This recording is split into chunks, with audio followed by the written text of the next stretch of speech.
All right, guys. Today we're going to be reacting to the Black Student Learn, the shocking statistic on black crime in America. Champagne. We're going to go one more. Ready? So how many of the 963 people were unarmed? This is what we're talking about here, right? Remember the story? It's like if I got a gun to the two of you, right? Like I have a gun to your heads.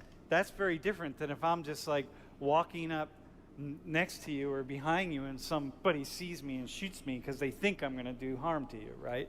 It's like very different. If I have a weapon, if I don't have, if I say, hey, I'm going to kill these two people and I'm standing here and I have no weapon on me, I have nothing, and the police shoot me anyway, it's very different than if I'm standing here with a knife saying I'm going to kill these two people. Okay, are we good with that? So how many of the 963 people were unarmed? How many do you think were unarmed of the 963?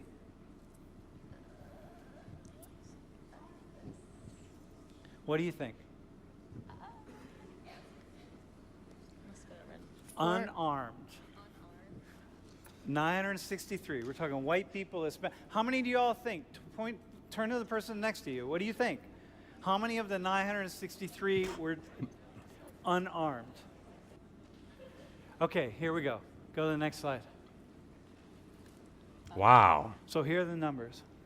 This was the most comprehensive analysis of the data done by a research team at the Washington Post. It's not 100% accurate, but it's pretty accurate. So 69 unknown, but unknown enough that they didn't throw them in the unarmed category. So they were, you assume that the likelihood of being unarmed is equal percentage-wise, ratio-wise to the other.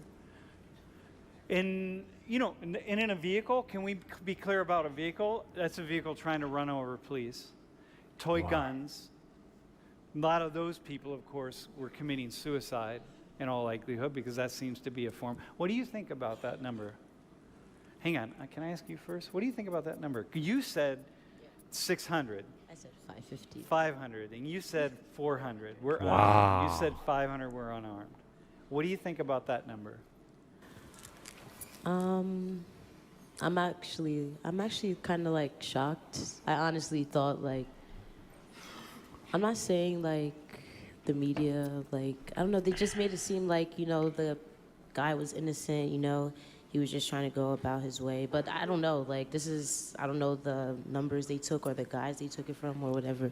But I just think it's just crazy how 517 had a gun. I would think it would be less than that. Yeah, okay. To be honest. Yeah, and I know why that happens because because it doesn't happen that often, right? So the 2 or 3 that happen throughout the year, they use those examples and just run with it. That's why. Because folks, if this really happened, like police were killing like unarmed people all the time, we'll be used to it. But that's not the case. That's why when you have one guy with a perfect narrative to run with it, they just blast it for months because they don't have a lot of examples. So you certainly think it would be more, Way especially less than given that. what you just said about looking at your Twitter feed and Yeah. Facebook and social media and so on, right? I mean, well, like we know, like the media just exaggerates everything. So I guess not to pay attention to it. What do you think about the number?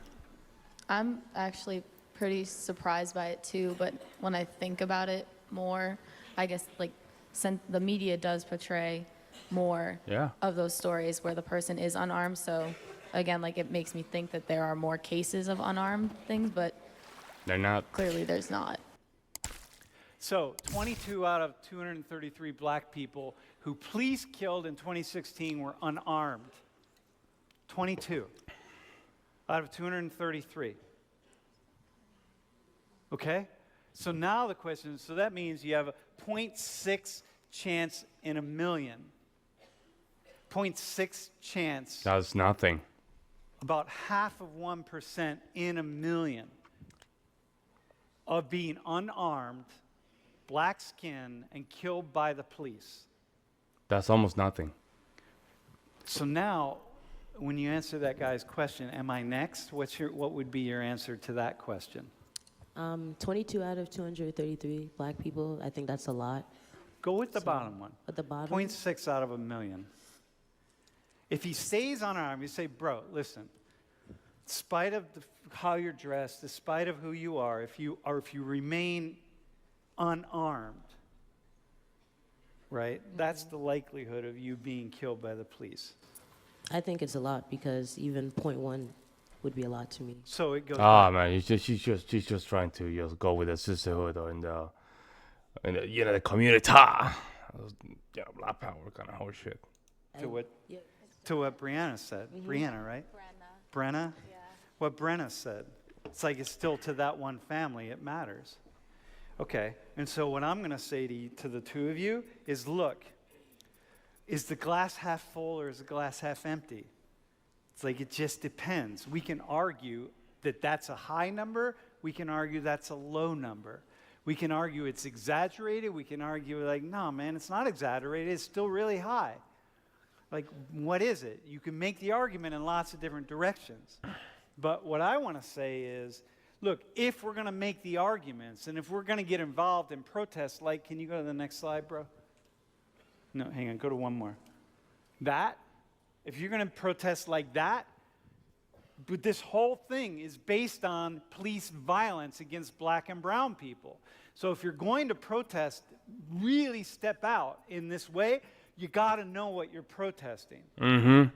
It's really important to understand what it is.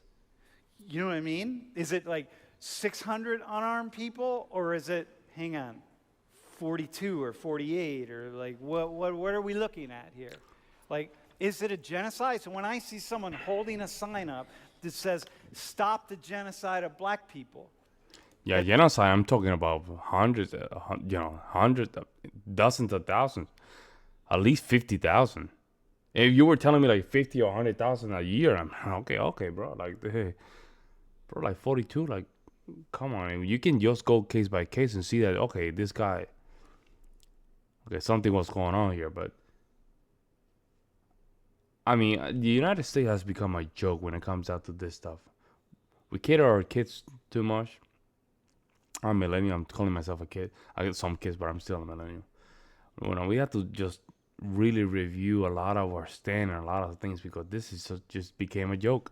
You have a sector of the population, it's like 14 or 13%, depending on how you look, and then you can divide that by by male population, 7% of the male population, which is black, from that 14%, and then you probably go half of that. I don't know. It's like less than 2% of that population is committing 50 or 60% of the crime. It's insane. Imagine these people become like 50% of the population. I mean, we will have no country. at a protest, and I'm saying, go back. Can you go back 2 slides? I wouldn't call that a genocide. There's a lot happening here, but that's not what I would call it.